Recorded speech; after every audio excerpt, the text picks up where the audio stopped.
High, এখানে আমরা একটা জিওসির ইম্পর্টেন্ট কোশ্চেন নিয়ে আলোচনা করব। এখানে বার করতে দিয়েছে the number of open chain structural isomer possible for C4H6। কি কম্পাউন্ড দেওয়া আছে?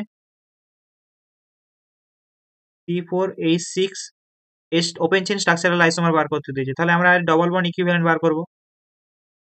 DB সমান কি হবে? C+1 - H/2 এটার ক্ষেত্রে। তো এখানে কার্বন কটা আছে? 4 + 1, হাইড্রোজেন কত আছে? 6/2। তো আমাদের এখানে ডবল বন্ড ইকুইভ্যালেন্ট হয়ে গেল 2। তো আমরা প্রথমেই সাইক্লিক স্ট্রাকচার গুলোকে বাদ দেবো, কারণ হচ্ছে আমাদের ওপেন চেইন স্ট্রাকচারাল আইসোমার বলেছে। তো ট্রিপল বন্ড সমান আমরা কি জানি? Triple bond equivalent to 2 double bond equivalent, আর double bonds equivalent to 1 double bond equivalent. তো আমাদের এখানে দুটো ডবল বন্ড ইকুইভ্যালেন্ট পেয়েছি। তো আমরা একটা ট্রিপল বন্ড দিয়ে কটা স্ট্রাকচার করতে পারি দেখি।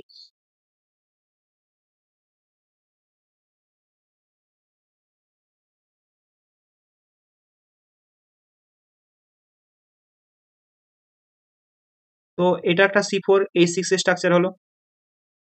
যদি ট্রিপল বন্ডটা আমরা মাঝে দিই কি হবে?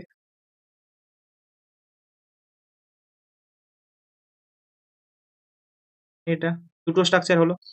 এরপর আমরা ডবল বন্ড দুটো করে দেখি স্ট্রাকচার।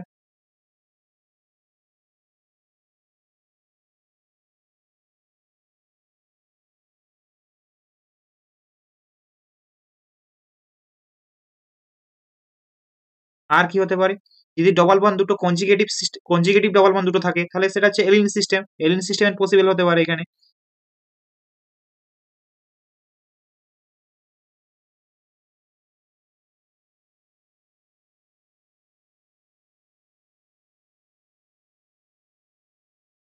বুঝতে পেরেছো? তো আমাদের এই চারটা আইসোমারই পসিবল। তো আমাদের অ্যান্সার কি হয়ে যাবে এখানে? Number of isomer 4।